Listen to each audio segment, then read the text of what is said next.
وزیر دفاع خواجہ آصف نے خدشہ ظاہر کیا ہے کہ پاکستان اور افغانستان کے درمیان سیز فائر زیادہ دیر تک چلنے کا امکان نظر نہیں آ رہا۔ کہا کہ کابل اس وقت دلی کی پراکسی وار لڑ رہا ہے، طالبان رجیم کے سارے فیصلے وہیں سے اسپانسر ہو رہے ہیں، افغان طالبان اور ٹی ٹی پی میں کوئی فرق نہیں ہے۔ I have my doubts کہ یہ ہولڈ کرے گا، کیونکہ طالبان جو ہے نا وہ میں نے جس طرح آپ کو کہا ہے نا کہ وہ اس وقت ان کے جو فیصلے جو ہے نا وہ سارے دلی سے سپانسر ہو رہے ہیں،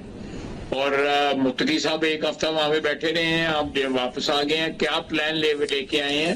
تو میرا خیال ہے کہ یہ اس وقت کابل جو ہے وہ دلی کی پراکسی وار لڑ رہا ہے۔ یہ جو لڑائی جو ہو رہی ہے اس وقت، جس میں ابھی ایک ٹیمپرری سا لل آیا ہے، وہ اس میں افغان طالبان شامل ہیں۔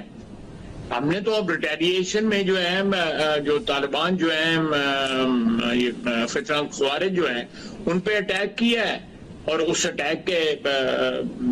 رسپونڈ جو ہے اس میں افغانستان بھی رسپانس میں شامل ہے۔ تو اگر افغانستان خود شامل ہو رہا ہے تو اس کا مطلب ہے کہ یہ جو ہے یہ دونوں فرینچائز جو ہے ایک ہی چیز ہے، اس میں کوئی فرق نہیں ہے دونوں میں، یا تو افغان طالبان یا میڈ ان افغانستان ہے، کوئی میڈ ان پاکستان ہے، یہ ایسی کوئی سارے کے سارا ان کا ایک ہی منبع ہے، ایک ہی سورس ہے، ان کا اوریجن ایک ہی ہے، ایک ہی نسب ہے ان کا۔